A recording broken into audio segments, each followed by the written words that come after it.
1,000 promises about yours and my life.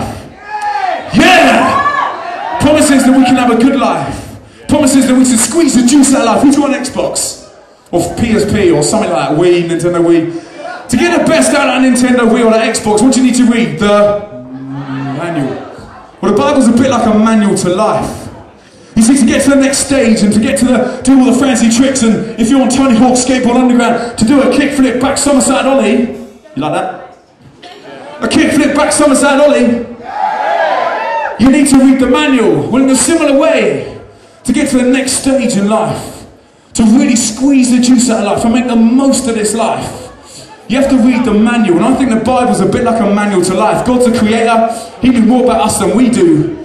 So he wrote a manual for us to squeeze the juice out of it.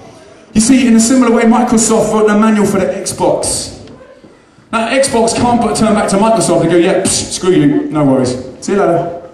Because he can't. Because the Xbox created the manual in the first place.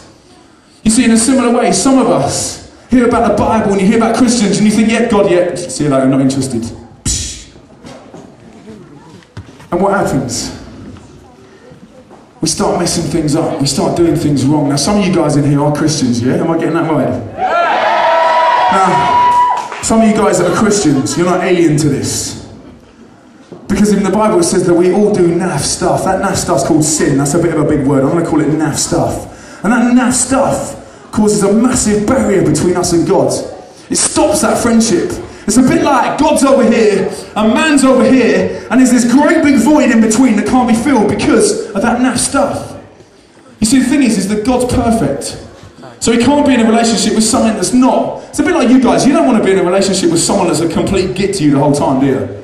No, exactly. Well, in a similar way, God doesn't look at us and say we're gits at all. He looks at us and says, I love you. I want to be in a relationship with you. I want you to squeeze the juice out of life. But you've got to live your life the way that I want you to. Not the way that you do. Now you see, he also said that he loved us so much that he sent his son to take a punishment that you and I should have had. Now some of you might be thinking, punishment? Yo, back up, bro. I don't deserve no punishment. I never killed nobody. If you have, you can come and speak to me after. I never nicked no cars. If you have, there's a copper at the back. I ain't never done anything. What's that all about? What's love got to do with death? You see, the punishment for all the naff stuff we do, as politically incorrect as this sounds, is death.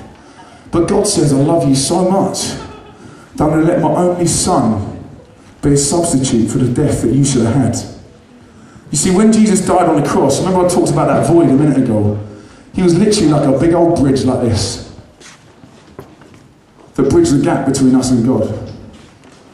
You see, because of Jesus, we can be in a relationship with God. We can be in a friendship with God because he gives us